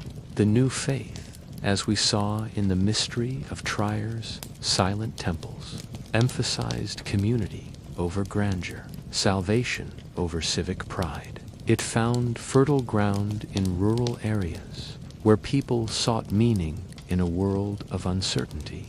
Inscriptions from Trier's early churches, dated to the 5th century, show dedications from former city dwellers, their names carved alongside prayers for protection. The urban temples, once the heart of Roman culture, stood empty, their gods forgotten as new beliefs took root in the countryside. This rural shift reshaped Trier's landscape. Imagine the fields beyond the city, once neatly tended vineyards, now dotted with small farms and grazing lands. Pollen records from the Moselle Valley show a rise in grasses and cereals, a sign of less intensive farming as urban demand waned. The aqueducts, built to feed a city of tens of thousands, fell into disrepair, their water no longer needed for crowded insulae or grand baths. You pass one, its arches silent, the stone streaked with moss, the trickle of water barely audible. The Porta Nigra still stands, but its gates see fewer travelers, the roads beyond leading to villages rather than distant provinces. The city's rhythm, once a vibrant pulse, slows to a faint hum, its people scattered across the countryside. Yet this was not a story of loss alone. Picture a village elder, his hands rough from plowing, sharing stories of Trier's grandeur with children by a fire, its smoke curling into the night. The rural life they built was not Rome's, but it was resilient, a new rhythm rooted in the land. Families grew their own food, wove their own cloth, and relied on neighbors rather than emperors. The urban ideals of Rome, its baths, its forums, its global ambition faded, but the people carried forward their lives, a quiet bridge to the medieval world. Trier's stones, though silent, would one day be quarried for new churches, its roads walked by new generations, its legacy enduring in the fields beyond its walls. This cultural transformation, favoring rural simplicity over urban complexity, was another thread in the tapestry of Trier's decline. The city, built on the dream of an eternal Rome, could not hold against the pull of a new way of life. Picture Trier now, its streets quiet, its villas empty, its people finding new homes under open skies. There lives a testament to adaptation in a changing world as we leave the rural hamlets of Trier's countryside behind. Let's turn to another force that shaped the fate of Roman cities, a force of military withdrawal, where the empire's legions, once Trier's shield, retreated, leaving the city exposed to a new era. The fading shield of Trier, as the rural hamlets beyond Trier's walls, their simple fires glowing against the night. Let's return to the city itself, where the once steady presence of Rome's legions begins to wane. Imagine yourself standing atop the Porta Negra at dusk, the year 460 AD, the air cool and heavy with the scent of pine and distant smoke from village hearths. Below, Trier's streets are quieter, the cobblestones of the Cardo Maximus less worn by the boots of soldiers. The faint clink of armor, once a constant rhythm, is now a rare sound, replaced by the soft murmur of a city turning inward. Tonight, we explore the military withdrawal that left Trier and other Roman cities exposed. A slow retreat that stripped away the shield that had guarded their prosperity. Lie back, let the gentle cadence of this story wrap around you, and drift with me into a world where the empire's protection fades like a receding tide. Picture Trier in its prime, 2 centuries earlier, when the Roman legions were the city's backbone. You walk past a barracks near the Porta Nigra, its walls echoing with the sharp commands of centurions and the rhythmic march of soldiers drilling in the courtyard. The air carries the temps of polished iron and leather, mingled with the earthy smell of horses stabled nearby. The legions, stationed along the Rhine and throughout the northern provinces, were more than warriors. They were builders, engineers, and guardians of the empire's roads. They patrolled the highways that brought wine to Trier's markets, escorted merchants like Gaius to distant cities, and kept the countryside safe from bandits. Their presence was a promise of order, a rhythm as steady as the Moselle's flow, ensuring Trier's place in the empire's vast network. But now, as you stand on the Porta Nigra, the barracks below are half empty, their gates creaking in the wind. The empire, stretched thin by internal strife and external threats, has begun to recall its legions.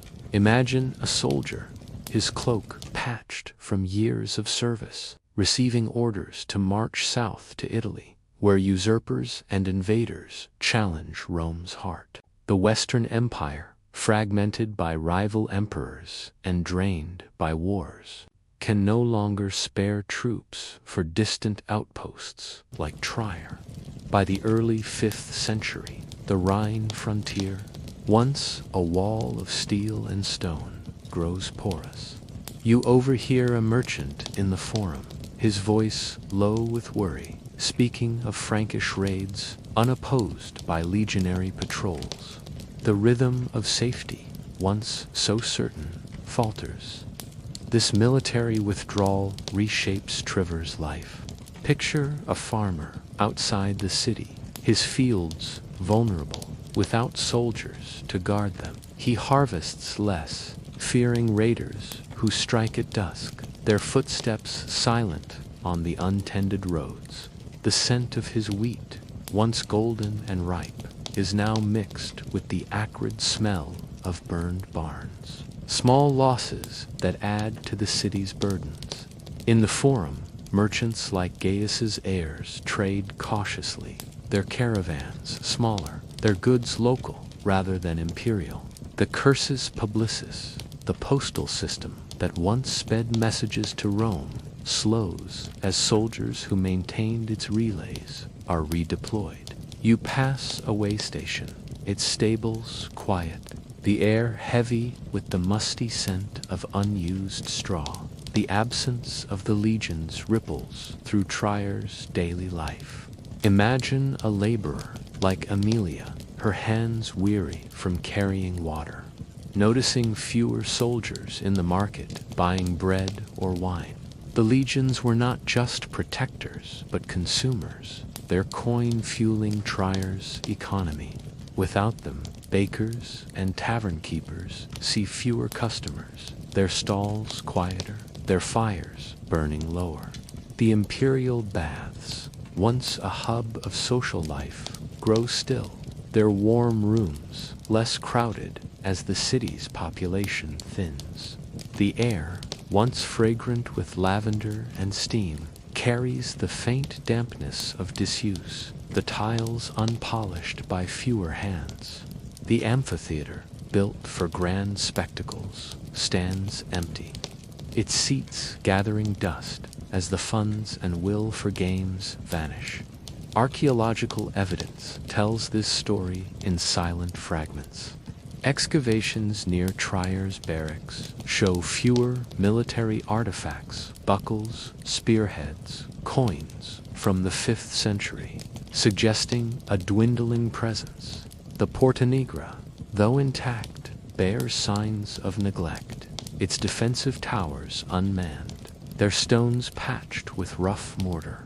Roads leading to the city, once maintained by legionary engineers, grow rutted, their gravel scattered by years of untended rains. These are not the marks of a city sacked, but of one left exposed, its shield lifted as the empire's priorities shift southward. Yet Trier's people adapt, their resilience a quiet counterpoint to the loss. Imagine a family in an insula, their small room lit by a single lamp, its flame flickering as they share stories of safer times. They turn to local leaders, former officers, or wealthy landowners who form small militias to patrol the countryside. The scent of their hearth, burning oak and herbs, mingles with the hope of protection, however fragile. In the villas, the elite, like Lucius's heirs, fortify their estates, their walls rising where legionary forts once stood. Some citizens, fearing the city's vulnerability, join the rural hamlets we explored, their lives simpler but safer, their homes warmed by fires rather than hypocausts. This military withdrawal was not a single event, but a slow erosion, like sand slipping through an hourglass. The legions, once the empire's strength, were its scaffolding, supporting cities like Trier through security and economic activity. As they retreated, Trier's confidence waned, its streets quieter, its walls less certain. The raids that followed small, persistent strikes by Franks and Alemanno were not cataclysms, but pinpricks, each one weakening the city's resolve. Picture Trier now, its Porta Negra still standing, its aqueducts still arching across the hills, but its heartbeat slower, its people turning to new protectors in a world without Rome's legions. As we leave the unprotected streets of Trier behind, let's turn to one final force that shaped the fate of Roman cities, a force of legacy and adaptation, where the remnants of Trier's grandeur became the foundation for a new world. The seeds of a new world as the shield of Trier's, leaving the city exposed to a quieter age. Let's linger one last time in this ancient place, where the stones of Rome begin to cradle new beginnings. Imagine yourself walking through Trier's outskirts at dawn, the year 480 AD, the air soft with the scent of dew-soaked grass and the faint smoke of distant hearths. The Porta Negra stands behind you, its dark arches silent but enduring, while ahead, small villages dot the Moselle Valley, their wooden homes glowing faintly in the morning light. Tonight, we explore the legacy of Trier's decline and the adaptations that sowed the seeds of a new world, a transformation that carried the echoes of Rome into the medieval age. Lie back, let the gentle rhythm of this story wrap around you, and drift with me into a time when Trier's grandeur gave way to a quieter, enduring legacy. Picture Trier in its Roman prime, a city of marble and ambition, its forums bustling, its aqueducts flowing, its people bound by the empire's vast network. You walk the Cardo Maximus, its cobblestones alive with the clatter of carts and the voices of merchants like Gaius, trading goods from Britannia to India. The air is thick with the scents of olive oil, incense, and fresh bread. The rhythm of urban life, a testament to Rome's eternal promise. But now, as you stand in the same street, the stones are dusted with earth, the stalls sparse, the fountains silent. Trier's urban heart has slowed, its population scattered to rural hamlets, its grandeur fading under the weight of invasions, economic woes, disease, and shifting beliefs. Yet, this is not the end of Trier's story, but a pivot, a moment when its legacy reshapes itself into something new. Imagine a village just beyond Trier's walls, its homes built of timber and thatch, their roofs low against the wind. Here, former city dwellers like Amelia's kin, artisans, even descendants of the elite 10 small fields, their hands digging into soil once reserved for vineyards. The air carries the earthy scent of turned earth and the bleat of goats, a far cry from the forum's clamor. These villages, springing up across the Moselle Valley, are not a rejection of Rome, but an adaptation. Their people carrying forward skills and traditions honed in Trier's workshops and markets. Archaeological finds, like simple pottery and iron tools from 5th century rural sites, show continuity Roman techniques repurposed for a simpler life. The wheel-thrown clay echoing the city's kilns, the stones of Trier itself become a foundation for this new world. Picture a villager, his cart laden with limestone pride from a crumbling insula, hauling it to build a church or a barn. The Porta Negra, too grand to dismantle, stands as a landmark, its arches framing the path to new settlements. Excavations reveal that Trier's Roman structures were not destroyed, but repurposed temples turned into storehouses, bathhouses into shelters, their tiles and columns woven into medieval life. The Basilica of Constantine, its walls still towering, becomes a Christian church, its marble echoing with hymns rather than imperial decrees. The scent of incense lingers, but now it rises to a new god. The rhythm of worship blending Roman grandeur with rural faith. This adaptation extends to the people themselves. Imagine a family in a village, their hearth warm with burning oak, sharing stories of Triers past. The father, perhaps a former scribe, teaches his children to write in Latin, the letters scratched on reused wax tablets. The mother, an artisan's daughter, weaves wool with patterns learned in the city's workshops. Their lives are simpler, but they carry forward Rome's legacy, its language, its crafts, its resilience. Inscriptions from early medieval churches near Trier, dated to the 6th century, bear Roman names alongside Frankish ones, a sign of cultural blending as Germanic newcomers settle among Roman remnants. The roads to endure their gravel paths guiding travelers long after the legions depart. Picture a merchant no longer trading amber across continents, but bartering local wool, following the same route Gaius once walked. The Roman roads, though rutted and overgrown, remain arteries of connection, linking villages to the memory of Trier's markets. Archaeological surveys show these roads in use well into the Middle Ages, their milestones worn but legible, their surfaces trodden by pilgrims and traders. The empire's infrastructure, built for eternity, outlives its cities, a quiet testament to Rome's enduring reach. This legacy is not one of grandeur, but of transformation. Imagine a monk in a rural monastery, its walls built from Trier stones, copying a Roman text by candlelight, the air heavy with the scent of wax and vellum, the knowledge of Remit's laws, its engineering. Its story survives in these quiet places, preserved by those who fled the city's decline.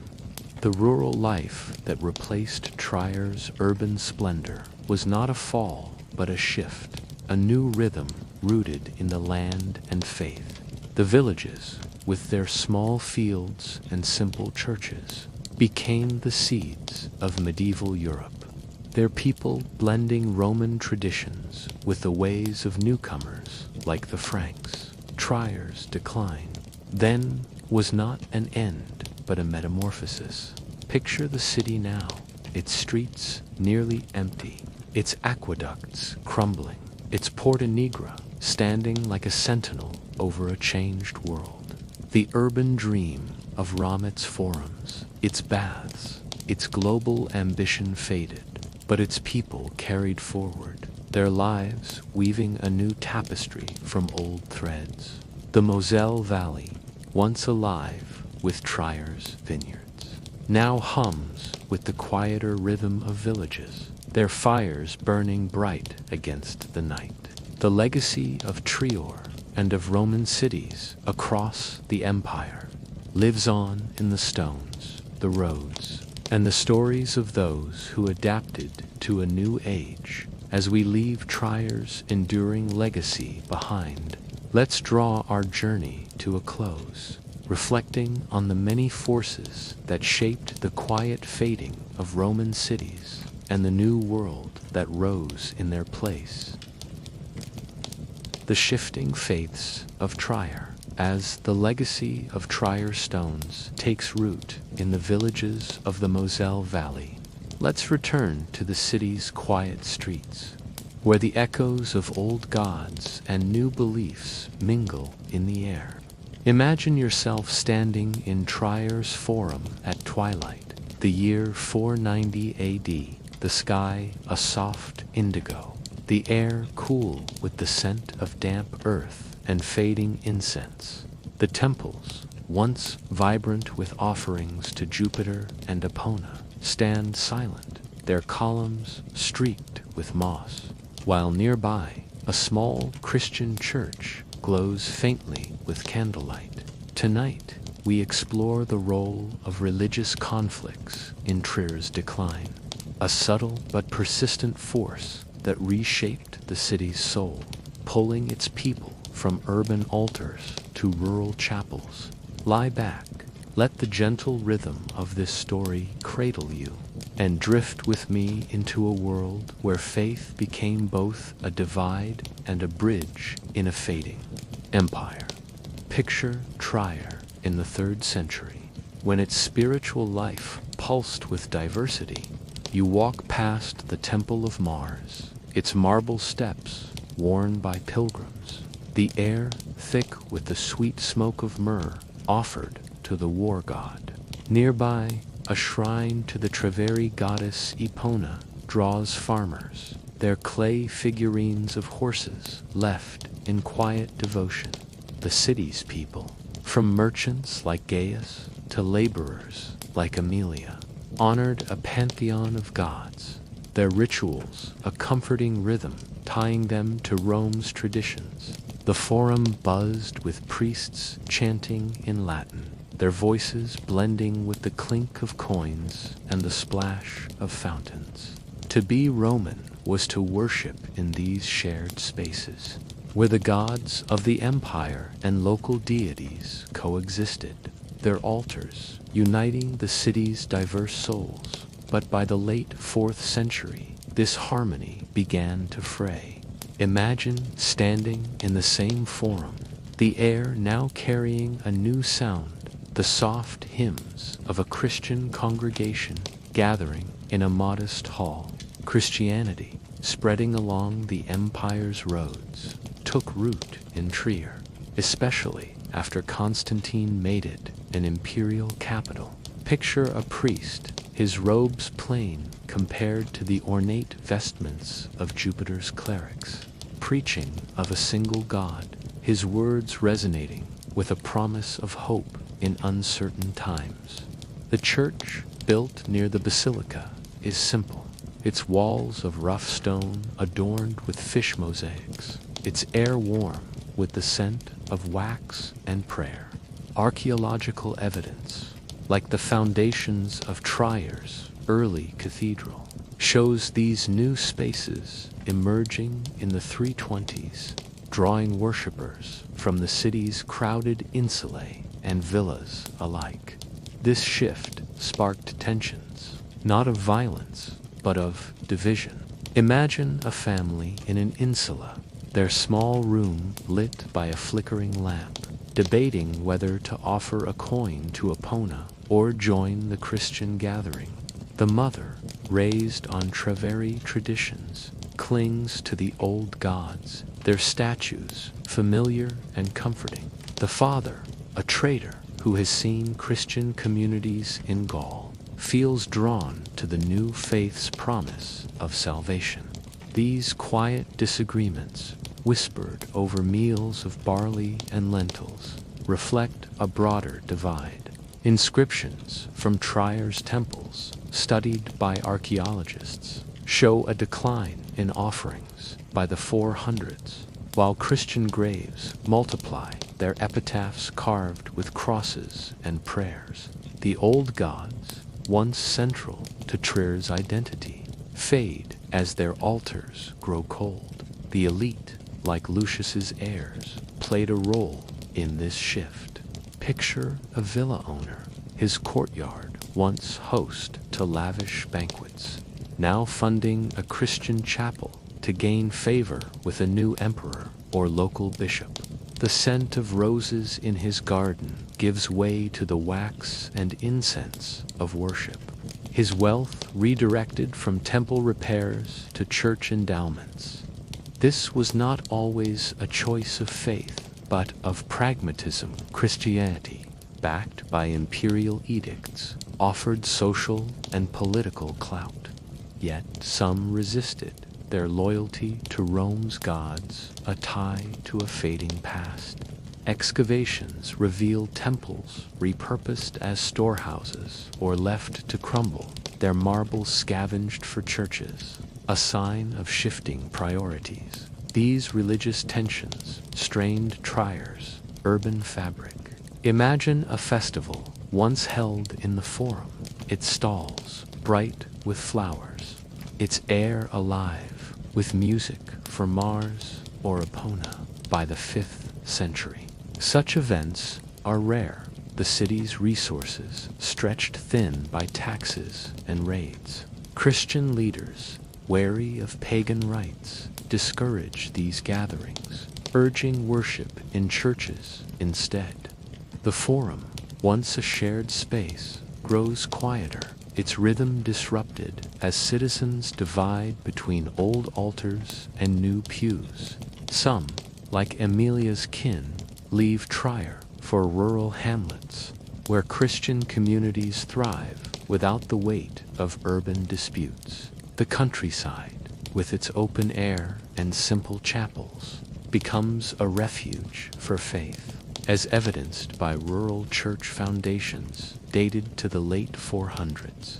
This religious shift was not a clash of swords, but a slow divergence.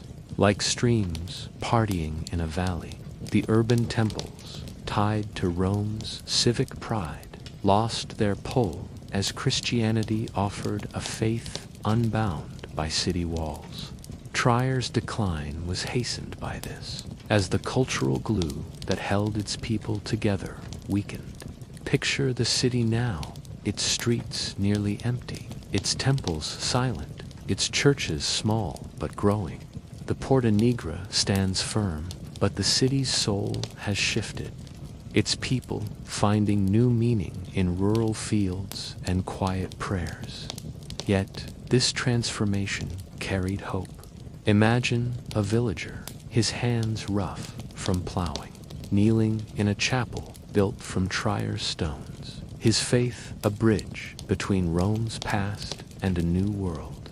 The conflicts of faith, though divisive, sowed the seeds of medieval Christendom, with Tryer's cathedral enduring as a testament to this legacy. The city's urban dream faded, but its people adapted, their beliefs lighting the way forward as we leave the shifting faiths of Trier behind. Let's pause to reflect on the many threads, invasions, economics, disease, and beliefs that wove the tapestry of its decline, a story now complete. Asterisk, as the villages beyond Tryer's walls glow faintly under the stars. Let's pause one final time to reflect on the city's long journey. Lie back, close your eyes if you haven't already, and picture Trier as it was, its streets alive with merchants, its baths warm with laughter, its temples fragrant with incense.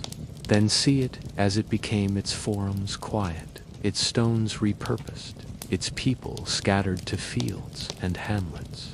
The decline of Trier, like that of Londinium, Lutetia, and other Roman cities, was not a single fall, but a slow drift, shaped by invasions, economic woes, disease, shifting beliefs, and the land itself. Each force, gentle yet relentless, nudged these cities toward silence, their urban splendor giving way to a rural world. Yet, in that silence lies a story of resilience. The stones of Trier built new homes, its roads guided new travelers. Its legacy lived on in the hands of those who tilled the land and prayed in simple churches. As you rest now, wrapped in the comfort of your own time, consider the contrast, the cramped insulae of Aemilia, the grand villas of Lucius, the fields of the farmers who carried Rome's memory forward. Their world, so distant, has shaped the one you know. Its struggles and triumphs, a quiet foundation beneath your bed, like a lamp burning low, its light softening into the night. The rhythm of history slows, its pulse gentle and steady, inviting you to let go, to drift, to sleep. Good night, and may your dreams carry you through the silent streets of a city long past, where the echoes of Rome still whisper.